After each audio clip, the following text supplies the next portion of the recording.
अस्सलाम वालेकुम, मैंने आपको तो सबके भाई थे वजह से सलाम है। वह इस वक्त जो है हुकूमत ने फैसला कर दिया है कि पाकिस्तान तहरीक इंसाफ जो है उस पर बैन लगाने का जो कानूनी अमल है उसको जो है लाया जाएगा, उसको प्रैक्टिस में लाया जाएगा और पीटीआई को बैन करने की कोशिश की जाएगी या पीटीआई को बतौर सियासी जमात जो है बैन किया जाएगा। इसके बाद इम्पैक्ट क्या है? इम्पैक्ट यही है कि मुख्तलिफ सालों में हमने देखा, पिछले 2-3 सालों में हमने देखा कि मुल्क से लाखों लोग जो हैं वो मुल्क छोड़कर बाहर चले गए हैं, जिसमें बहुत सारे टेक्नोक्रेट्स इन्वॉल्व हैं, जिसमें बहुत सारे पढ़े लिखे लोग इन्वॉल्व हैं। Middle class, lower middle class, upper middle class, elite का तो यहाँ पर रहना, वो एलीट तो मेरे ख्याल से यहाँ पे आती है इसलिए कि पैसा कमाए और चली जाए। मेरी ज़ाती राय है, गलत भी हो सकती है। कुछ दिनों पहले एक वीडियो भी सोशल मीडिया पर देखी जा रही थी जिसमें जो है फॉरेन ऑफिस के बाहर, इस्लामाबाद के फॉरेन ऑफिस के बाहर सैकड़ों लोग थे खड़े हुए थे, अपनी बारी का इंतजार कर रहे थे। थोड़ी सारे वही लोग हैं जिन्होंने अपने डॉक्यूमेंट से टेस्ट करवाने, और फॉरेन ऑफिस से डॉक्यूमेंट ज़्यादातर वही टेस्ट होते हैं जिन्होंने मुल्क से बाहर जाना होता है। हालात ये हैं कि क्या होगा आगे, एक ये सवालिया निशान है। और कितने लोग मुल्क छोड़ेंगे, और क्या मुल्क छोड़ना ही इस मसले का हल है? सवालिया निशान ये है, कितने लोग मुल्क छोड़ लेंगे? 22 करोड़ अवाम है, लाखों का फिक्र ज़्यादा जिन्होंने मुल्क छोड़े हैं। ठीक है, 22 करोड़ अवाम है, पूरी अवाम का शायद बहुत कम परसेंटेज है जिन लोगों ने मुल्क छोड़ा है। हर बंदा ही मुल्क छोड़ने चाह रहा है, हर बंदा ही मुल्क छोड़ना चाह रहा है, लेकिन हर बंदा छोड़ तो नहीं पा रहा। मुख्तलिफ लोग मुझे कॉल्स भी करते हैं, जी हमने मुल्क छोड़ना है, क्या करें क्या करें। आप वीज़े देते हैं? सबसे पहली बात, मैं वीज़े नहीं देता।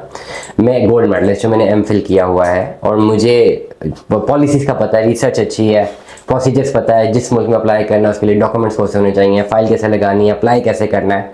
एक पढ़ा लिखा इंसान कोई भी कर सकता है। तो मेरी कोशिश है कि चलो मैं व्लॉग्स बनाऊँ, आप लोगों को एजुकेट करूँ कि आप लोगों ने जो है अगर इसमें जाना है मुल्क से बाहर, किस मुल्क जाना चाहिए, क्या डॉक्यूमेंट्स हैं, एजुकेशन हो जाए ताकि आपका काम आसान हो जाए, आपको खाली लेआउट प्लान मिल जाए कैसे जाना है। लेकिन मुख्तलिफ लोग ऐसे, उनको पता ही नहीं क्या, अक्सर फ़ोन करते हैं हमने बाहर जाना है, उनको कुछ नहीं पता डॉक्यूमेंट्स क्या होंगे, क्यों जाना है, विजिट वीज़ा कैसे अप्लाई होगा, नहीं होगा, बस मुल्क से बाहर जाना है। वो एजेंटों के धक्के खाते हैं जो 10-20 लाख रुपए की उनके पास होती है जमा पूंजी, वो देख के उनको जान छुड़ाते हैं।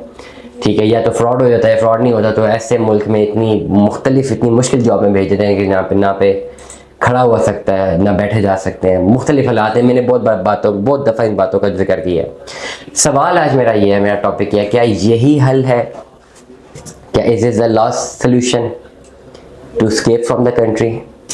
बहुत सारे पॉलिटिकल व्यूज़ हो सकते हैं, नहीं हो सकते हैं। मैं बात नहीं कर रहा ये बैन होना ठीक फ़ैसला है, ये गलत फ़ैसला है, ये हर बंदे का अपना पर्सपेक्टिव है।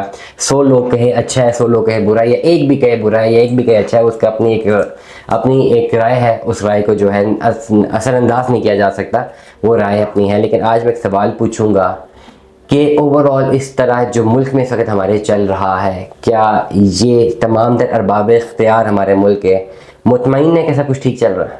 मैं एक सवाल करूँगा, क्या तमाम तर मुल्क के फ़ैसला साज लोग, अरबाब इख्तियार, पावरफुल लोग, क्या वो मुतमईन है? और जिनके हाथ में ये फ़ैसले और जो ये फ़ैसले लेते हैं, क्या वो मुतमईन है कि इस मुल्क के साथ अच्छा हो रहा है? क्या वो मुतमईन है कि इस मुल्क की आवाम के साथ अच्छा हो रहा है? मैं एक सवाल पूछना चाहूँगा अरबाब इख्तियार से, मैं एक सवाल पूछना चाहूँगा ओवरऑल इस मुल्क को चलाने वाले लोगों से कि हुजूर आपके पास ताकत है और आप जो भी कहेंगे हम सारे गुलाम सर झुकाकर लब्बैक कहेंगे और कहेंगे जी हाँ बिल्कुल ठीक है, आपने सच फरमाया।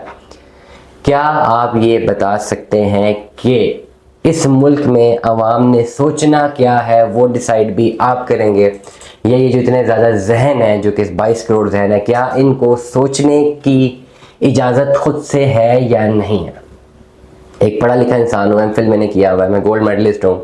आई गेस मैं ये सवाल रखने की जो है एक हक रखता हूँ कि क्या इस मुल्क में, इस मुल्क को चलाने वाले ये डिसाइड करेंगे कि मैंने क्या सोचना है और क्या नहीं, कि ये भी मेरे पास हक है या नहीं? मेरा एक मासूमाना सा सवाल है, क्या मैं अपनी मर्ज़ी से सोच सकता हूँ या नहीं सोच सकता? क्या मैं अपनी मर्ज़ी से एक राय रख सकता हूँ या नहीं रख सकता? ये मेरी ख्वाहिश है कि मुझे सवाल का जवाब एक बड़े ही पार्लिमानी अंदाज में दे दिया जाए। अगर तो इस मुल्क में मेरी जहनी सोच पर पाबंदी है और मुझे वही सोचना है जो इस मुल्क के अरबाब इख्तियार मुझे कहेंगे, और मुझे वही सोचने पर मैं पाबंद हूँ, तो मैं हाथ खड़े करने के लिए तैयार हूँ। मैं लब्बैक कहता हूँ, जी हाँ मैं वही सोचूंगा जो आप फरमा रहे हैं, मैं इसके अलावा कुछ और सोचता भी नहीं हूँ। अब एक सवाल और है, क्या इस तरह 22 करोड़ जहनों को मुंजमद किया जा सकता है कि आप सोचे भी वो जो हम कहते हैं? और क्या ये करने के बाद, ये ऐसा होने के बाद, क्या ये 22 करोड़ आवाम को मोबिलाइज किया जा सकता है एक दूसरे के साथ? और जो एक स्टेट रनिंग का कॉन्सेप्ट और प्रोसीजर है, क्या उसको फॉलो किया जा सकता है? ये एक बड़ा सवाल होगा। अब आते हैं दूसरे एस्पेक्ट पे, जो लोग इन हालात को देखते हैं और निकल जाते हैं मुल्क से, वो कहते हैं अब हमने मुल्क से बाहर निकलना है। तो मैं उनसे कहूँगा कि मुल्क से बाहर निकलना, क्या आपको नहीं लगता कि एक बहुत ही दिलेरी नहीं बल्कि बहुत बड़ी जो है ओवरऑल जो है एक नाइंसाफ़ी आपके अपने साथ, आपकी आने वाली नस्लों के साथ, और एक बुज़दिली का मामला नहीं है? जिस मुल्क में रहते हुए आप अपने हक़ के लिए लड़ नहीं सकते और आप समझते हैं कि आपको हक़ नहीं दिया जा रहा, तो जो एफ़र्ट आपको इसलिए प्लेस करना चाहिए ताकि कानूनी तौर पर आप अपना हक़ ले सकें, आप वो एफ़र्ट इसलिए लगाते हैं कि आप मुल्क से बाहर चले जाए क्योंकि यहाँ पर हालात ख़राब हो रहे हैं आपकी नज़र में। तो अगर किसी मुल्क में आप जा रहे हैं तो कुछ अर्से बाद वहाँ पे अगर हालात ख़राब हो गए तो क्या आप वहाँ से भी नकल मकानी करके किसी और मुल्क में जाएंगे और सारी ज़िंदगी ये करते रहेंगे? दिलेरी सिर्फ ये नहीं होती कि आप किसी चीज़ का सामना करें, मार खाएं या मुकाबला करें। जुल्म सहना भी एक दिलेरी है, तब तक जुल्म सहते रहना जब तक वो जुल्म ख़त्म ना हो जाए। मैं एक पॉजिटिव कॉन्टेक्स्ट में बात कर रहा हूँ।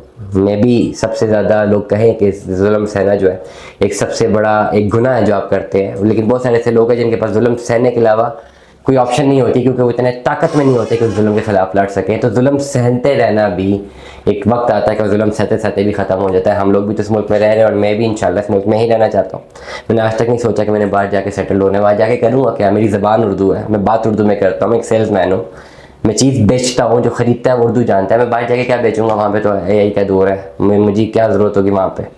मैं इस मुल्क का शहरी हूँ, मैं हक़ रखता हूँ यहाँ पे रहने का। अच्छे बुरे हालात वक्त आते रहते हैं और ये सारी चीज़ें इस मुल्क में पहली दफ़ा नहीं 70 सालों से चल रही है। तब भी लोग हमारे बावजूद भी यहाँ पे रहे, हम भी रहे, आने वाली नस्लें भी रहेंगी। हाँ, हम अपनी वैल्यू एडिशन कर सकते हैं माशरे को सुधारने में, हम अपनी वैल्यू एडिशन कर सकते हैं बिगाड़ को ख़त्म करने में, लेकिन उसके लिए अरबाब इख्तियार को कहने से पहले हमें सबसे पहले ख़ुद अपने मामला को दुरुस्त करना पड़ेगा। हमारी तो अपना माइंड सेट ये है कि अगर दो लोग गुफ्तगू कर रहे हैं और एक की गुफ्तगू जो है दूसरे को पसंद है तो दूसरा कहता है तुम्हें पता है कि मैं कौन हूँ, तुम्हारे साथ मैं कर क्या सकता हूँ, ये हम ज़हनी ग़ुलामी में शिकार हैं। तो इस तरह की ज़हनी ग़ुलामी में हम आगे क्या कर सकते हैं, ये एक बड़ा एक सवालिया निशान है।